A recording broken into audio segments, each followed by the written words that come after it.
সামনে তো সরেন ভাই, মোবাইলটা পিছন থেকে আসেন, এই মোবাইল সামনে আসেন, এই ধুলা উড়ায় না, এই আপনি পিছন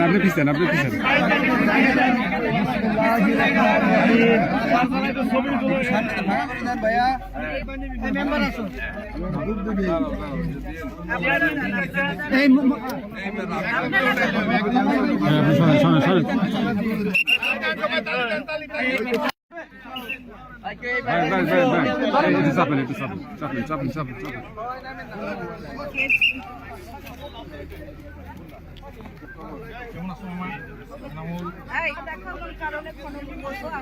ক্যামেরাম্যান একদম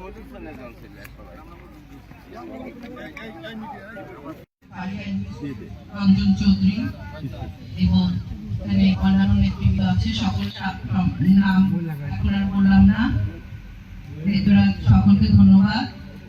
আপনারা জানেন যে বিএনপি ক্ষমতায় আসার সাথে সাথে কাজ শুরু হয়ে গেছে, দেখছেন না?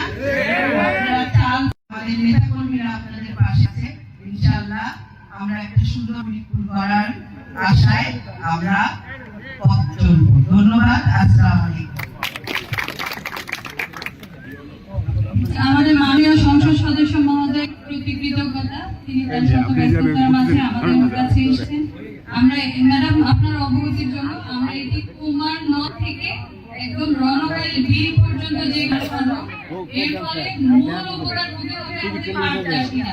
কারণ আমাদের এই ছোট মৌসুমে বা যখন পানি কম থাকে তখন কিন্তু পাট জাগ দেওয়ার কোনো জায়গা থাকে না, এবং যার কারণে পাটটা যদি সঠিকভাবে জাগ দিতে না পারে তাহলে কিন্তু সুন্দর যে আমাদের সোনালী আঁশ যেটা আমরা বলি, ওই আঁশটা যথাযথভাবে হয় না, কোয়ালিটিটা খারাপ হয়। আর আমরা যেহেতু পাট চাষের জন্য বিখ্যাত, কৃষি বা পেঁয়াজ এগুলো তো হবেই উপকার, মূল উপকার ভোগী হচ্ছে পাট চাষি। আর পর্যায়ক্রমে মেডিকেল যেটা বললো যে আমাদের সকল খাল খনন হবে, এটা দেওয়া শুরু হবে পাইলট প্রজেক্ট হিসেবে ছোট ছোট জায়গায় দিচ্ছে, এবং আমিও আর এলাকার নামটা দিচ্ছি সমাজ কল্যাণ মন্ত্রণালয়।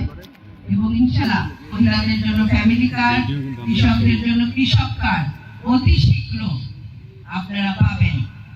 এই বিএনপি কাজ করে জনগণের জন্য, এটা আপনারা 6 মাসের মধ্যে দেখবেন বিএনপি আপনাদের জন্য কি কাজ করতেছে।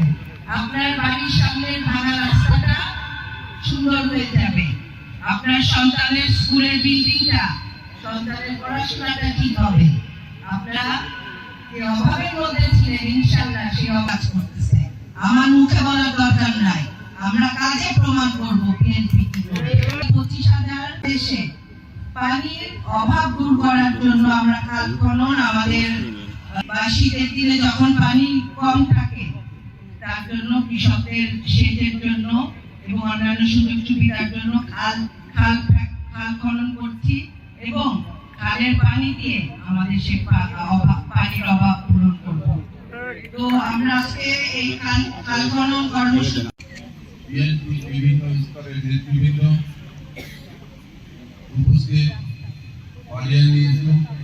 প্রশাসনের কর্মকর্তা কর্মচারীবৃন্দ, কানাইপুরের প্রিয় ভাই মুরব্বীগণ, আসসালামু আলাইকুম। বর্তমান সরকার নির্বাচনের আগে বর্তমান প্রধানমন্ত্রী তারেক রহমান সাহেব জনগণের কাছে তিনি ক্ষমতায় আসলে কৃষিকে সবচেয়ে বেশি প্রাধান্য। উনি আমাদের মাঝে উপস্থিত হয়ে খালটি উদ্বোধন করবেন, এবং আমরা ওনার সার্বিক রাজনৈতিক গণমানুষের নেতা চৌধুরী কামাল ইবনে ইউসুফের সুযোগ্য কন্যা চৌধুরী নায়াব ইউসুফ